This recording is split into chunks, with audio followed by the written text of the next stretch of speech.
many of you are probably not familiar with IBOGA, but it happens to be one of my favorite psychedelics, and it's incredibly rare and comes from Gabon in Africa, and has been used by the Bwiti tribe for a couple thousand years, and is the most powerful psychedelic there is on the planet as far as duration goes. It's actually more of a dissociative, similar to ketamine in that regard, but they still classify it as a psychedelic.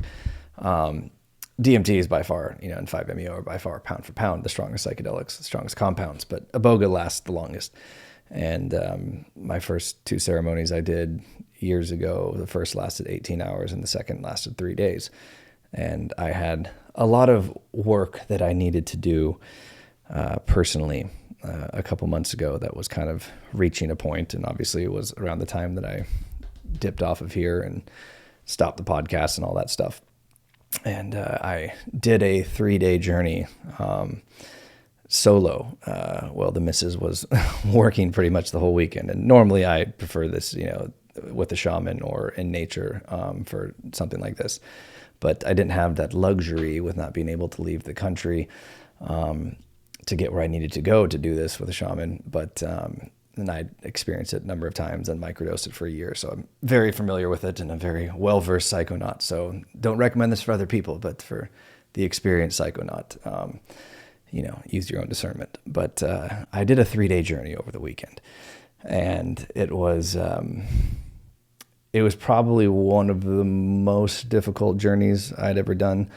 And what I experienced on that was kind of a culmination of everything that took place within Nate Night Talks within the past, 10, 12, 15 years, whatever it's been, of research into all of this stuff, whether UFOs or consciousness in general, traveling the world to sit with all of these different psychedelics and really traverse consciousness and try to seek these answers to the questions that we all have about everything, about life, about what comes next, God, the universe, the nature of the soul, why we're here, everything.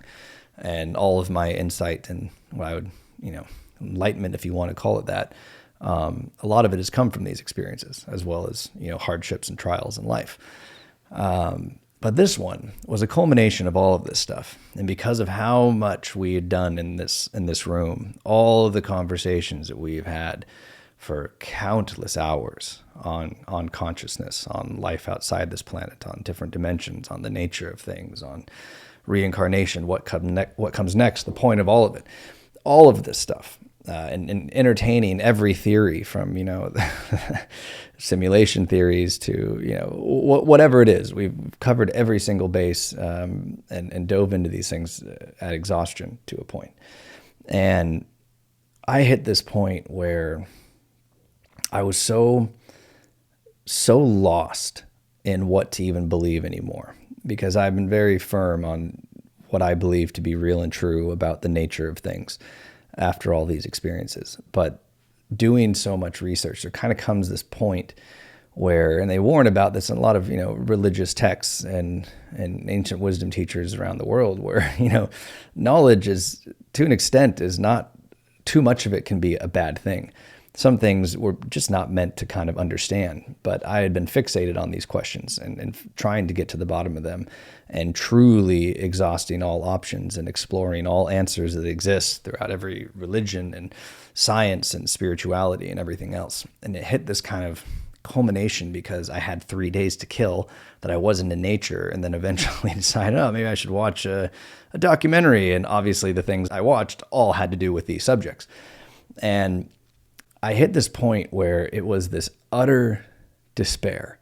Everything felt meaningless, like absolutely meaningless. And growing up in a Christian background, and knowing the Bible as I did when I was younger, there was the only book I actually ever liked in it was Ecclesiastes, which was Solomon, and basically his laments and talking about how everything is meaningless. It's all meaningless. What is the point of it? We are dust in the wind, and none of it, means anything. And he was the richest, most powerful man in the history of the world, had more wealth than any human being had ever had in history. And he had everything his heart desired, did whatever he wanted, and ultimately found that it was meaningless and it was hollow. And obviously the moral of the story was, God is where meaning comes from and not things in this existence.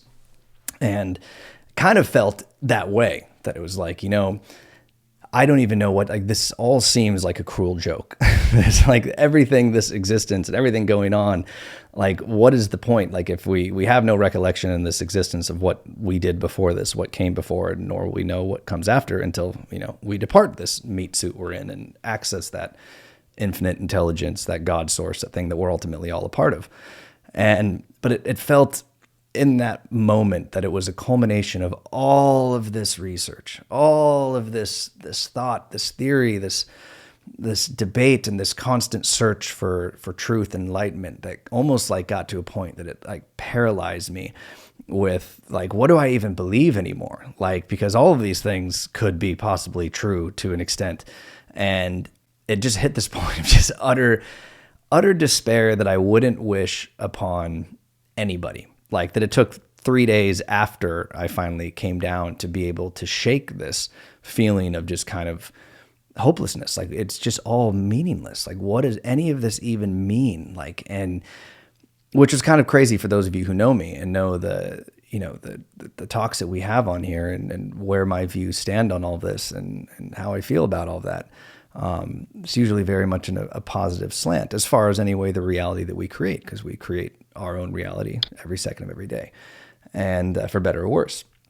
And the lesson at the end of it, which took a week or so of kind of integration of processing this and lamenting on, like cursing God and this cruel joke of whatever this existence is that we very well could just be, Elon Musk's like simulations being played by a higher intelligence, and what does it matter anyway? And blah, blah, is there even free will? Like, just all of this stuff. And then it came down to something very simple at the end, which is usually what happens on any psychedelic journey, is we complicate life. We complicate everything that there is, when in reality it's very simple at its core. And the solutions to all of our problems are very simple at their core. And it came down to like, you don't need to know this. You don't. Like, all you know is this moment right now, which is preached obviously in yoga and Hinduism. Like, everything is about the now, right? This is all that is real, is this moment right here. All of us in this room, this connection, this conversation, this interaction, this is the only thing that is real. Yesterday is not real. Tomorrow is not real. Tomorrow does not exist, nor do we have any idea what it will hold, if it will hold anything at all for us. All that matters is this right now, and all that matters is this existence and what we choose to do with it. This experience is a beautiful thing, and it is a special thing. And we may not be this again in the next run. We may be something else in some far distant galaxy or whatever that may be. But right now, we are all humans having a human experience, and everything that goes along with that, from the biological evolutionary predispositions to, controlling these bodies and impulses and thoughts and everything else, and whatever we were born into, and whatever biochemically may be happening with us, and whatever it is, that is a unique experience. The way that we are is unique. And what we do with this life and what we do with everybody else around us, the people we come in contact with, the people that we touch and we affect, that's what matters. That is the only thing that echoes through eternity, is what you've done with the time you have here. And hopefully we're doing something good, because nothing of any material value can be taken with you. Only the people you've touched, the connections you've made at a soul level and an energetic level are going to echo into the next and be taken with you as you go. And so why worry about any of that? Why contemplate so deeply, Nate, all of these fucking questions that you have just obsessed about getting to the bottom of? Why? You have a good idea of what it is, and I'm confident in what I believe it all to be now at this point. But why? Why spend much more time on it? Why just live this life? Like, stop worrying about trying to understand what it is and just experience it. Experience all that it has to offer, everything, the good and the bad. Be grateful from it, learn from it, grow from it, and help as many others on their journey as you can. But to you, to all of us, this is all there is. And this is all we actually know for sure, is this experience. And sometimes I have my head in the clouds so much trying to investigate all of these things and bring the truth to light and really understand like everything. And a lot of it we're not meant to know and may never know for sure, 100%, or even 50%. But what we do know is that this is real and that this existence, this life, and what you're doing with it is real. So fucking live a fulfilled, rich life and love deeply, live hard, be good to people, treat everybody how you want to be treated, and leave this place better than when you fucking arrived. And focus on what people are going to say about you at your funeral, not on what you accomplished or what you did, but how you affected those other souls around you on their journey. That is what fucking matters.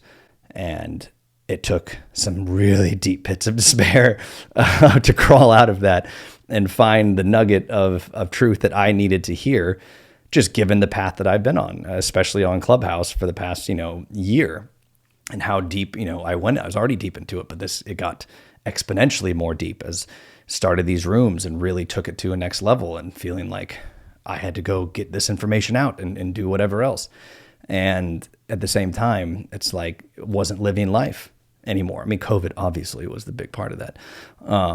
But nonetheless, it was the big takeaway. And so for whatever that is worth, forever who might have needed to hear it, this is all that matters. That's it. The here and now, and those who you impact and touch in life. And so leave a good mark, be good to them, be good to yourself, and live this fucking life to the fullest. Stop making excuses for anything. Just go live. Just experience it. That's what we're here to do. Even if it is a video game and we're all in Grand Theft Auto or whatever it is, make a life for yourself, live it up, enjoy it, and don't destroy this planet or people around you. Keep your energy and your vibrations good and high, but live the life that you want and live it to the fullest, because this is all we know for sure right now. Hey everyone, thank you for clicking on the video. If you enjoy, please make sure that you like, comment, subscribe, and share with everyone. And if you have time after, please make sure you go to nateknighttalks.com and check out the NNT community and research database. Thank you.